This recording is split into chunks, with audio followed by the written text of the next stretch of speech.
This is Bloomberg Law with June Grasso from Bloomberg Radio. You know how beautiful the inauguration is? You're down and you're walking up these beautiful stairs to Capitol. Everything's so beautiful. As I'm walking up, I'll be signing about 4 or 5 different documents. I'm not going to wait to get to the oath.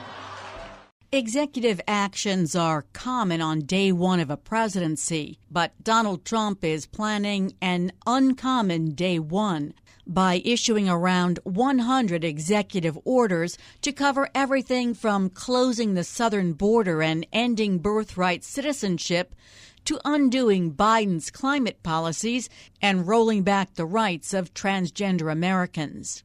With a stroke of my pen on day one, we're going to stop the transgender lunacy.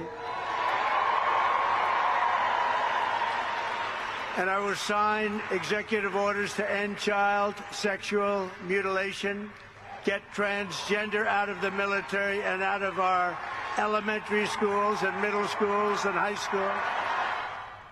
It will be a first-day shock and awe campaign. Some of the executive orders may be significant, but others will be merely symbolic, and many will be challenged in court and take months, if not years, of litigation. Joining me is constitutional law expert David Super, a professor at Georgetown Law. David, explain what an executive order is and the power it carries. An executive order is simply a formal directive from the president as head of the executive branch to any or all of his subordinates. It can be something that is called for by an act of Congress. It can be issued under the president's constitutional authorities as commander-in-chief and as head of the executive department of government. Are there areas or things that the president can't do by executive order? Yeah, the president can't do anything that he doesn't have the authority to do either from the Constitution or Congress. So he can't amend or repeal laws. He can't abridge people's First Amendment or due process freedoms. He can't exercise powers that are not his. Do most executive orders require agencies to perform actions? For the most part, yes, because most laws delegate authority to agencies. So an executive order is the president publicly telling one or more agencies how it wants them to use their delegated powers. Very few matters, not none, but very few, are delegated directly to the president. So then when an agency is ordered by executive order to do something, they have to go through the Administrative Procedure Act and the rules process, so it can't be done immediately. No, and the agency can't do more than the law allows it to do. So the president can direct the agency to do 6 things, but if the agency only has legal authority to do 4 of them, then that's all that's ever going to happen. So Donald Trump says that he is going to issue 100 executive orders on day one. And to put that into context, so far as of Monday, President Biden has issued 155 executive orders over 4 years. Do you think that's to create shock and awe? Oh, I think that's the idea. There have been a number of statements from the president and from members of his team suggesting that they intend to have a shock and awe entrance. Immigration enforcement is and always has been Trump's number one priority. He has said that on day one, he's going to close the U.S. southern border, reinstate his travel bans, and suspend refugee admissions into the country. Can he do those things by executive order? He can do things that sound like that. And if the goal of this is publicity, then perhaps he can get the publicity he is seeking. But there's very extensive laws about the ability to limit travel, about refugees' ability to seek to come to this country, and a number of the things in that area that have been discussed publicly are probably illegal. The Supreme Court did uphold his Muslim travel ban, but circumstances have changed since then. So is there any guarantee the Supreme Court would uphold another travel ban? There's no guarantee. That opinion was fairly deferential to the president, but it didn't suggest that the president had a complete blank check. So if the president justifies a travel ban on factually sound and legally permissible grounds, it'll be upheld. But remember, the travel ban that got to the Supreme Court was not the first one or even the second one that he issued. His first few travel bans were so blatantly unlawful that they lost in lower courts, and his Justice Department sensibly concluded there was no point in appealing. Are courts generally reluctant to stay or to overturn an executive order? Do they give a lot of deference to the president? I don't know that that's generally true. Executive orders often don't do anything that could be challenged in court. An executive order might, for example, say that agencies should take the interests of veterans into account in implementing various authorities under their control. That's not challengeable because it doesn't adversely affect anybody. If the president tries to take authority that isn't his, courts feel a need to intervene to preserve the separation of powers. Immigration advocacy groups, environmental groups, and some state AGs are sort of gearing up to challenge some of these orders that he's promised. And another of his pledges is to end birthright citizenship on day one. That's something that surely will be challenged. Well, that's an example of an executive order that has no legal authority taking a power that isn't his. That's resolved by Section 1 of the 14th Amendment to the Constitution. So neither the President nor Congress can change that. We could only change that if we amended the Constitution. He said, with the stroke of my pen, on day one, we're going to stop the transgender lunacy, that he'll sign executive orders to get transgender people out of the military and out of our elementary schools and middle schools and high schools. Well, he said the official policy of the U.S. government will be that there are only two genders, male and female. What can he do to restrict transgender rights as he wants to? The most significant thing that he can do, and something he's already been doing, is feeding the flames of bigotry and hostility and hatred. I don't think there's any question that a significant number of transgender children will be driven into depression and some to suicide as a result of this hateful rhetoric. That's clearly within his power. Controlling what happens in schools that are run by state and local governments is not within his power. What about the military? The president has considerable authority as commander-in-chief to take steps to make the military more effective for the country. Whether the courts would consider purging people who are serving in the military honorably and have shown loyalty and proficiency is another question. Now, he's also going to do something that is reminiscent of what he did in his last term. He said he's going to sign an executive order directing every federal agency to immediately remove every single burdensome regulation driving up the cost of goods. And he said that for every regulation that a federal agency wants to put into effect, it has to eliminate 10 regulations. Well, it makes for good headlines, but it's pretty overtly illegal.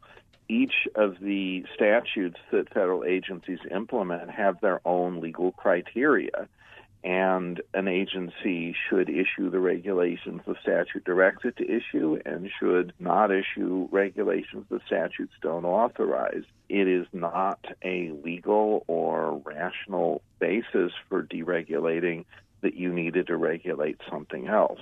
He can't do that, and if an agency tries to do repeals of the kind he's talking about, those will surely be challenged and struck down in court. In addition, it's very hard to tell when a regulation is creating a burden and when it is removing a burden. If you allow the airlines to change their schedules at the last moment to lose baggage. You can say you're reducing burdens on them, but you're increasing burdens on me as a traveler. I mean, can an agency just say, we're getting rid of that regulation, or do they have to put something else in its place? It depends entirely on what the underlying statute provides. If the statute says that you will regulate chemicals that are determined to be hazardous to workers, then they can't simply repeal a regulation with such a chemical unless they can show scientific evidence that that chemical isn't hazardous to workers. It's not up to their choice whether to regulate a hazardous chemical once that's been identified under the statute. So they could perhaps change the regulation, but even there they'd need a scientific basis. So out of the 77 major rules in his first administration that were challenged, Trump won 31.2% of the time, according to an analysis by NYU Law School's Institute for Policy Integrity. What difference, if any, does it make that in his first term, the Chevron doctrine was in place, but in his second term, there is no Chevron doctrine, so that deference to agencies with ambiguous rules is gone. Would that make any difference? That'll mean he'll lose more. The Chevron doctrine was an enormous help to President Trump in his first term. A number of very questionable legal rulings were sustained on that basis. He doesn't have that to hide behind anymore. And if his new rules are as badly reasoned as the ones in his first term, he'll be very lucky to get even close to 31% success. He's talked about day one a lot in the last few months. And he said, look, I can undo almost everything Biden did through executive order. And on day one, much of that will be undone. A president can revoke the executive orders of his predecessor, right? Although I don't know how you can revoke them all in one fell swoop. The president generally can revoke the predecessor's executive orders, and he can sign a new executive order with a list of prior executive orders that are rescinded. If he tries that with too broad a brush, he'll probably end up doing some things that are embarrassing, repealing recognitions of this or that agency or state or individual for heroic or public-minded service, but he can repeal just about any executive order he wants to unless there is some statute that requires that executive order to stay in place, which there rarely is. We assume he's going to rely on executive orders a lot. Has there been another president that relied on executive orders so much? No. There have been presidents who've issued very important executive orders. Certainly President Reagan did, President Clinton did, and they did change the government with those. But they were targeted at particular things that were within their authority and particular things that the government could actually do. Congress could always pass a law that refutes the executive order, but with the Congress the way it is, both houses controlled by Republicans, does it seem like there's going to be any sort of restraint on Trump? Well, there's a great deal of restraint from laws that are already on the books. In areas where he has a great deal of discretion, I agree that this Congress is unlikely to narrow that.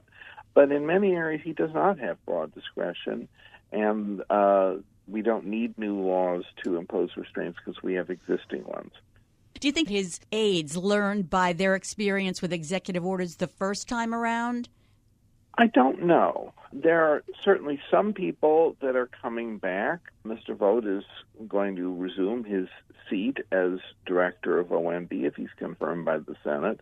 But a great many of them are different. And I do see evidence of repeating mistakes that were made in the first Trump administration. So I see a lot of litigation ahead in the next 4 years. Thanks so much, David. That's Professor David Super of Georgetown Law.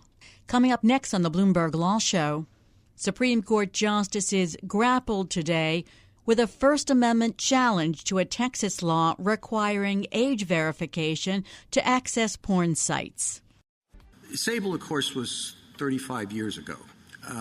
In that period, the technological access to pornography obviously has exploded, right? I mean, it's very difficult for 15-year-olds, whatever, to get access to the type of things that is available with a push of a button today. And the nature of the pornography, I think, has also changed in those 35 years. Chief Justice John Roberts said the availability of pornography has exploded with technology since the court last grappled with restrictions on obscene material, and it may require the justices to rethink the standard of scrutiny. The court is deciding a First Amendment challenge to a Texas law that requires porn sites to verify the age of users. An industry trade group contends the law violates the privacy rights of adults, and the Fifth Circuit Court of Appeals should have looked at the law under a strict scrutiny standard that would require Texas to have a compelling interest it can achieve in the least restrictive way. However, many of the justices seem skeptical that other less restrictive alternatives like content filtering would protect kids. Justice Amy Coney Barrett, who has 7 children, said she had firsthand experience. I mean, kids can get online porn through gaming systems, tablets, phones, computers. Let me just say that content filtering for all those different devices, I can say from personal experience, is difficult to keep up with. So, and I think that the explosion of addiction to online porn has shown that content filtering isn't working. And there's always the problem of parents and technology, as Justice Samuel Alito pointed out to the attorney for the industry trade group, Derek Schaffer. Mr. Schaffer, do you know a lot of parents who are more tech savvy than their 15-year-old children? Justice Alito, it's a fair question, and I don't know that I think kids may be ahead of parents, but that's a problem with this law. It's not solving for the fact it's a problem with filtering, isn't it? Joining me is First Amendment expert Eugene Volokh, a professor at UCLA Law School. Eugene, Justice Sonia Sotomayor said the issue is the level of scrutiny to be applied to the law. Is that the real issue in the case? It is an issue, but it's in some respects a matter of legal labeling. There's a deeper issue behind it. If we just step back, we can think of 2 kinds of speech. One is speech that falls within a First Amendment exception. Could be true threats of criminal conduct, could be incitement to crime, could be certain kinds of libel, could be obscenity in the sense of hardcore pornography that is illegal for everybody. That kind of speech fits within a First Amendment exception. It's constitutionally unprotected. Once you apply the right test to determine whether it fits into one of those categories, at that point, restrictions on that speech, I oversimplify here, but might be seen as justifiable so long as there's a so-called rational basis for them, which is to say they'll be upheld, again, once the court concludes the speech is unprotected. So if there's a law banning true threats of illegal conduct, the government doesn't have to then show that it's narrowly tailored to compelling interest, there isn't an alternative to the law or what have you. The law is just constitutional once it's found to be limited to true threats. Second category of speech is all sorts of other speech, political advocacy, scientific speech, discussion about personal matters. That is protected. If the government wants to restrict that based on its content, it really does have to show there's a compelling government interest. The law is the least restrictive way of serving that interest. That's a very hard standard to show. But there is this third category that the court has recognized over the decades, and that is speech that is unprotected for minors, so-called harmful to minors or obscenous to minors, basically pornographic for minors, or let's say unduly pornographic, therefore unacceptable to be distributed to minors, but at the same time is constitutionally protected for adults. A lot of pornography is that way. It's basically protected for adults, but if you're trying to distribute it to minors, maybe even 17-year-old minors, but certainly younger minors, it is constitutionally unprotected. The question is what happens when there are laws that limit speech within this kind of weird intermediate category. And at the same time, those laws pretty much invariably also burden speech that is aimed at adults or that will be received by adults, because there needs to be a way of sorting the minors for adults, and those ways might interfere in some measure with adults. So the question is how you deal with that.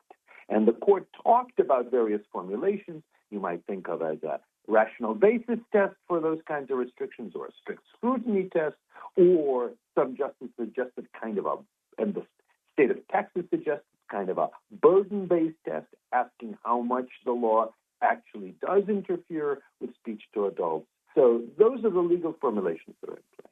The core question, though, is how do you reconcile the permissibility of trying to shield minors with the fact that any such restriction will impose some burdens on adults, and age screening will in particular interfere in some measure with adults' privacy because it might require them to identify themselves in various ways. Those were the questions that the court was really dealing with. The Fifth Circuit upheld the Texas law by relying on a 1960s case about a New York bookseller verifying the age of customers before selling adult material. Was that the case that they should have been relying on? So the problem is that the court has two precedents that are pretty close to on point and that point in pretty different directions. So in 1968, the Supreme Court upheld, in a case called Ginsburg versus New York, upheld a law that basically said it's illegal to sell certain pornographic materials that are protected for adults. It's illegal to sell them to minors. And it's illegal to do that if you know the person is a minor or reasonably should know the person is a minor. And one way of determining the law that is whether someone is a minor is by carding the person, by asking to see an ID. And on the other hand, if somebody comes in and they look kind of borderline and you don't card them, well, then you could be criminally punished because you reasonably should have known that the person was a minor. So people who look borderline, the law would basically require them to show an ID as a practical matter. But then in Ashcroft v. ACLU-2, a 2004 case, the Supreme Court struck down a law that aimed at shielding minors on the Internet from this kind of harmful to minors, obscene to minors material. And it said, well, on the Internet, there are other alternatives that you could use that avoid the burden on adults. For example, filtering. So having software running on the computer that filters out certain pornographic websites in the discretion of the computer's owner, who presumably would be the parent. So those precedents point in opposite directions. Now, in some sense, and probably in a substantial sense, Ashcroft v. ACLU-2 seems more on point because it is actually factually very similar. It also involved Internet speech. On the other hand, the court there was really quite tentative, and it said, well, a lot depends on fast-changing technology. Justice Breyer had a dissenting opinion where he said, look, filtering isn't really that effective, and the government should be able to provide extra protection beyond what is provided by filtering. And a lot of justices at today's arguments were pretty skeptical about filtering. Their view was that after 20 extra years of experience and 20 extra years of technological development, their view was, filtering when every child has a smartphone, has access to friends who have smartphones and such, just isn't going to do much. So that's why some of the justices at least seemed a lot more open to applying Ginsburg and suggesting that, look, this is just the online analog of carding people, as was used with porn stores back in the day. I suppose porn stores still use them now if they're in business, facing competition from the Internet. Justice Gorsuch at one point asked whether they should try to keep the same principles for online sites as for brick-and-mortar stores. That's right. That's right. And this is, of course, a big part of the state's argument. Look, it's okay to require ID at bricks-and-mortar stores. The First Amendment applies regardless of the medium, generally speaking. On the other hand, the challengers' argument is twofold. First of all, they say what should happen is the same test should be applied to both. And they say the test should be strict scrutiny because of the burden that the law imposes on adults. Now, the test may play out differently for different kinds of stores.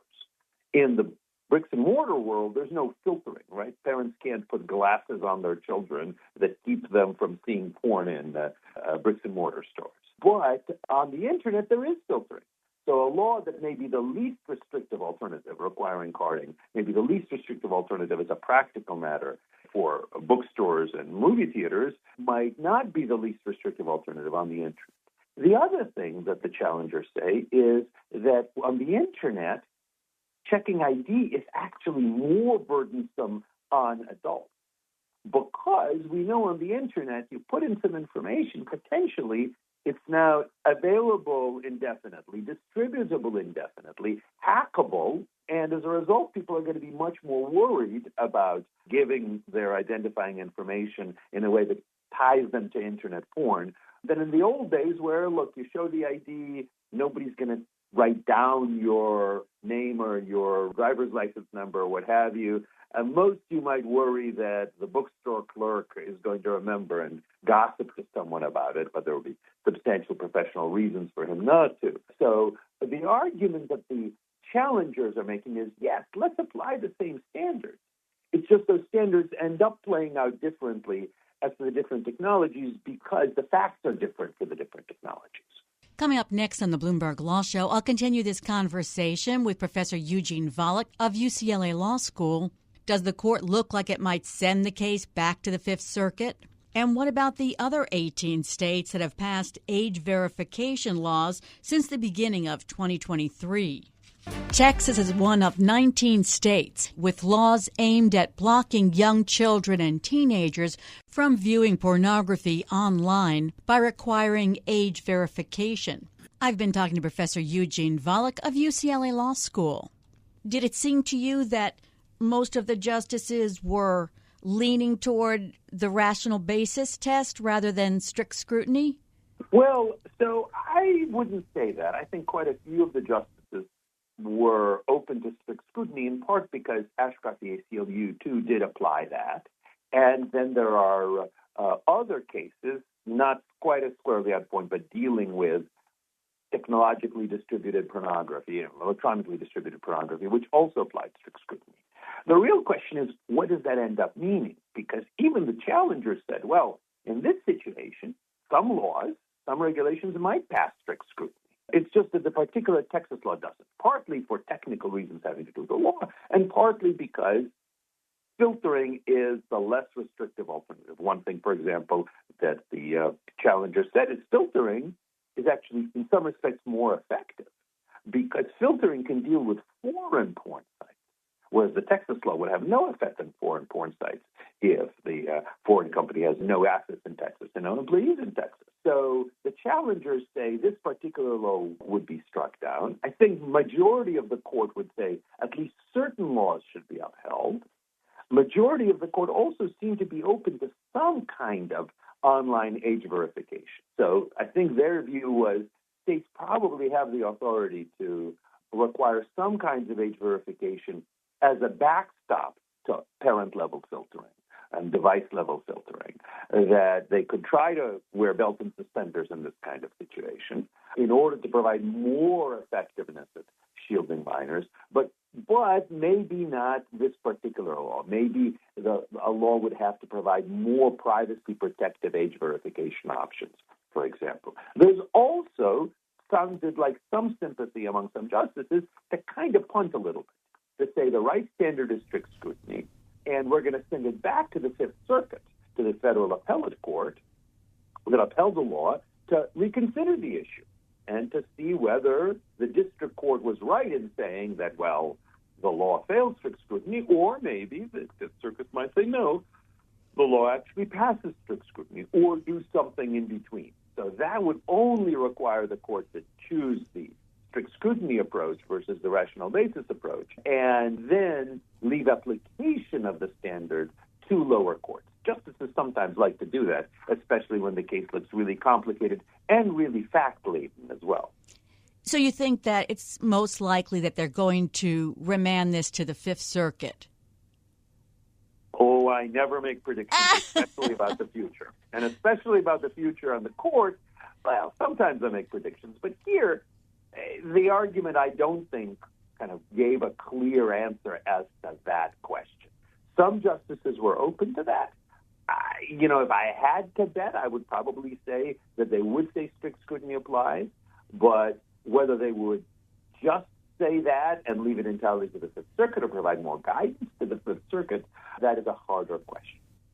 And the Fifth Circuit applied rational basis scrutiny? Right. So applied rational basis, but in practice, here's what it means. It said once we see that the law targets only obscene to minors material and is targeted at shielding material from minors, at that point, the state has very broad authority to decide how to shield minors. It doesn't have to show that it's using the least restrictive means, doesn't have to worry too much about burden on adults.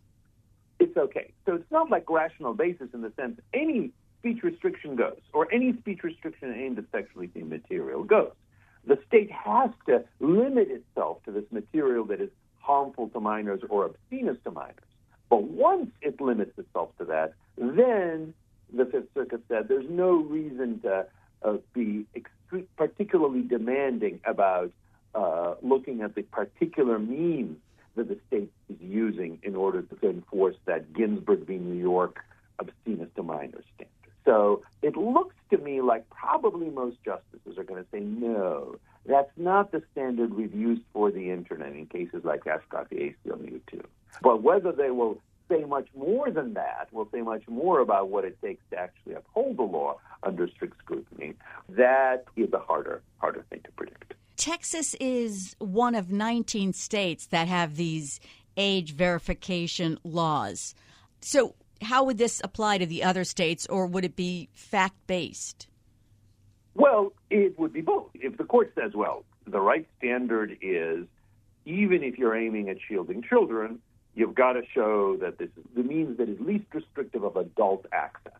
That strict scrutiny standard would apply to all states. On the other hand, if the court says, nope, once you're shielding children, at least unless the burden on adults is extraordinarily high, well, then in that case, we're going to uphold it. That, too, would apply to other states. On the other hand, there are particular features of this particular law.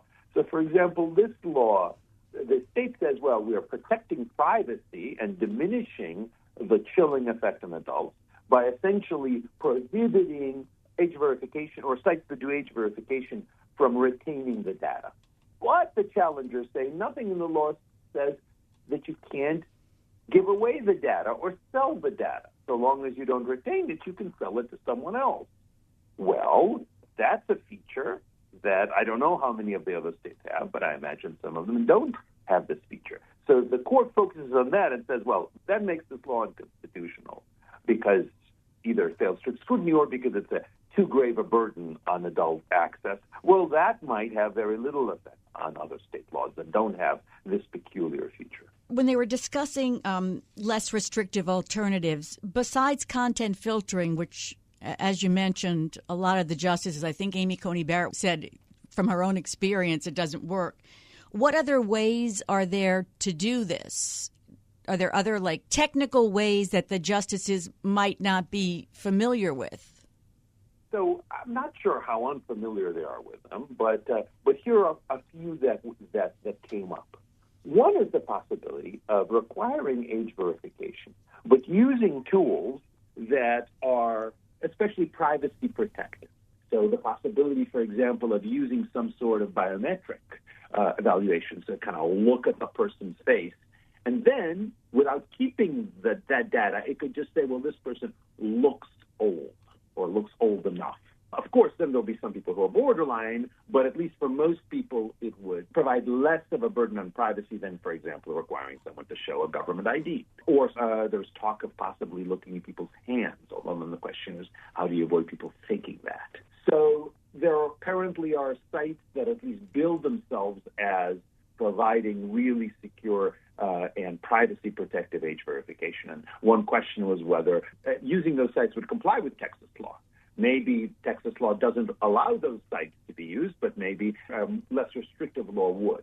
Another argument that the challenger said is, well, Texas could require the devices sold in Texas have built-in filtering as an option, to be sure, as an option to be used by the parents.